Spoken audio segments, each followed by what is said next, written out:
Lorna Haymes wants to know how you can find out who your guardian angel is, and can you have more than one? And I thought for this one, just to see if I could find out about Lorna's guardian angel, we'd ask these Shaman cards here to see if the collective of shamans throughout the world, when of course doing their rituals and things, can lock onto the energies that we are trying to seek out here, and try and see if they can tell us through this oracle here. So what we'll do is we'll ask for the truth on behalf of Lorna Haymes. How can she find out her guardian angel and who it is, and is there more than one? And I ask this in the name of truth, right conduct, peace, love and non-violence. Blessed be to the truth always. And we just cut these cards here. I'll just move them to the side. Of course I need something very special myself. And you know what they are, don't you? A pair of reading glasses, so I can see what I'm doing. It does help, doesn't it? Let's just pull out some cards and let's just see what's going on here. We'll just flip the card nice and slow, as we usually do, not to disturb any energies, or just out of respect for Spirit, who brings, no doubt, their blessings and messages and so forth. And the first card here is it's the energy of struggle. I suppose in a way it's a bit like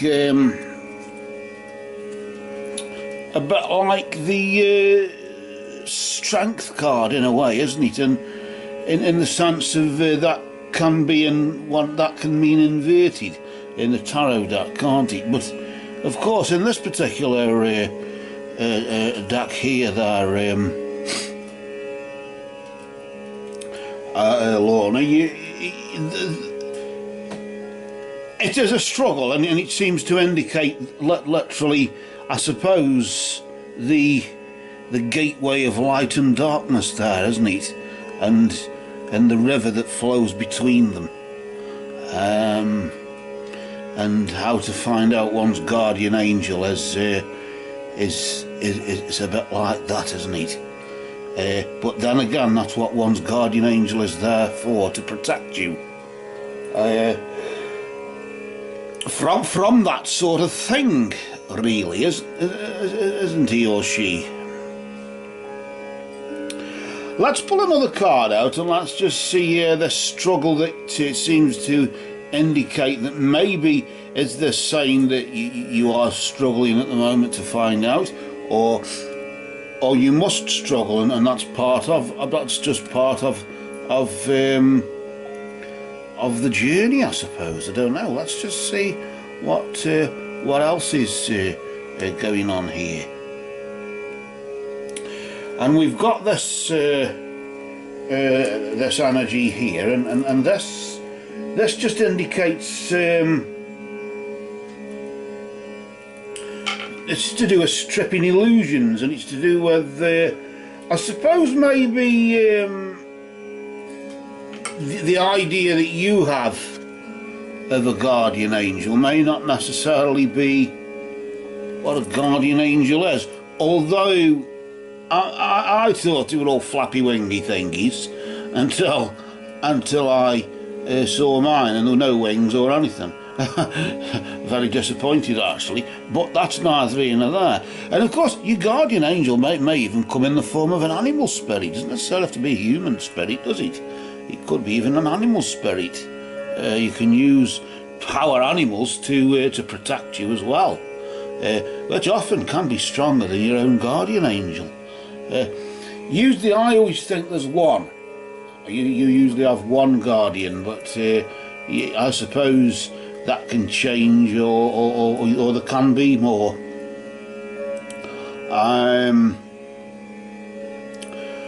Of course, to find out who your guardian angel is, you must ask for them to make themselves present. They won't impose themselves upon you. If they do, then it's time to see a medical professional. They'll only appear if you ask them to appear. And basically you just pray to them. But really for you it's a case of, yes, stripping illusions, breaking down maybe the perceptions that you have of them, and it's been a struggle, or it is a struggle to do that, because I suppose it's hard, isn't it?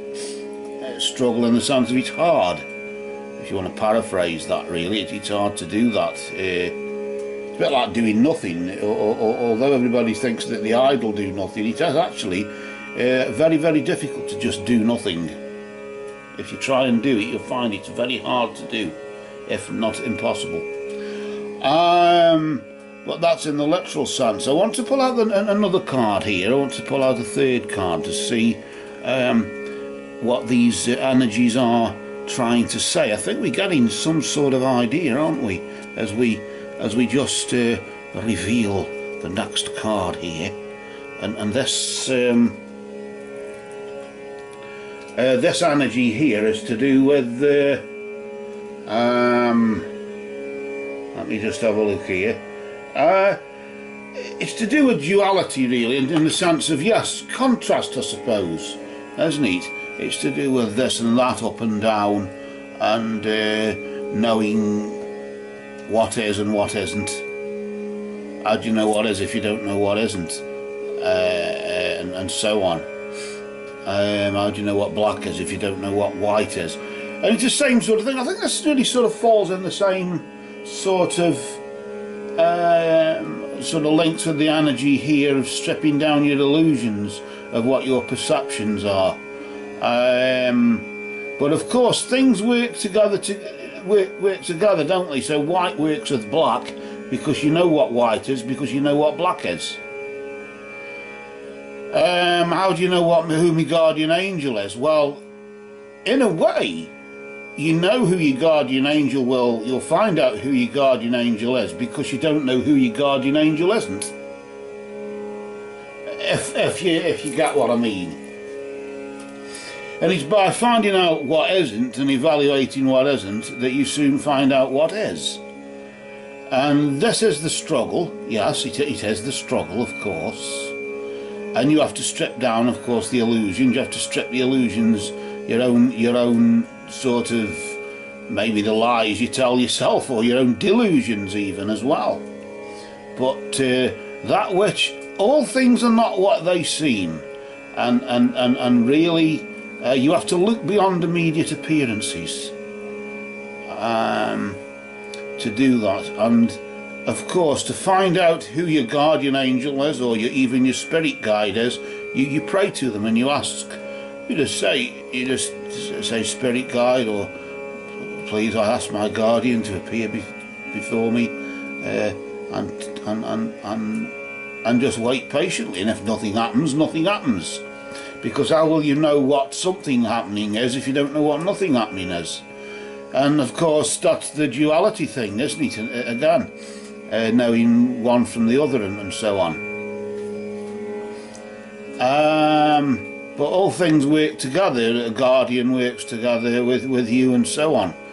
And this is really, seems to be what's saying here. The energy of the shaman is sort of like saying, the spirit of the shaman present at the moment is sort of just saying to you that that really, yes, it's been a struggle. It is a struggle. But you must, of course, break down your illusions, You must let go, I suppose, of control. Let go of control in the sense of controlling your thoughts, or controlling your impression or your idea of what a guardian angel is, or even who for that matter, and then literally just ask. Maybe close your eyes in prayer, or find a sacred space somewhere that you set off in a favourite armchair or favourite corner of the room, or wherever that is. Light some candles if you've got an altar or whatever. Do that. And even just lying in bed or something, or lying in the bath or anything like that, it's the same sort of thing here. And as you can see, it all works together to help you find out who your guardian is. But only you can find out who it is by asking them to appear. How many do you have? That's up to you to ask as well, isn't it? But yes, you can have more than one. Usually you don't, but that's only what I've been told and what I've been sort of brought up to believe, if you get what I mean. So maybe yes, actually you have 4 guardians from the shamanic point of view. Although you have 1 guardian, everybody's supposed to have 1 guardian and 1 spirit guide and so on. You have many guides and many guardians, but really, the general school of thought is that you only have 1 guardian. But the 4 guardians is of course for the front, the rear, the left and the right, and they're the 4 that protect you, the 4 guardians. If that's 1 guardian working for all 4, but it's the 4 archangels, isn't it? It's Ariel, Michael, Gabriel and Raphael, I think it is. They guard the 4 corners, the front, the rear, the left, the right. So yeah, you got 4 guardians, but of course we all have our own, and it's up to find out the names of those. So this is really what is being said here. Let's hope that you do find out, and when you do find out, maybe you could tell us, you could get back to us and tell us who it is, maybe. That'd be interesting to find out, wouldn't it? When you've entered into meditation and whatever, maybe you may even find yourself leaving your body and going somewhere where there are some collective or something of wise ones, I don't know. It's a very interesting thing, isn't it? I'll leave that to your imagination, because that's what it's all about, your imagination. It's your mind that sees. So for now, these cards have spoken.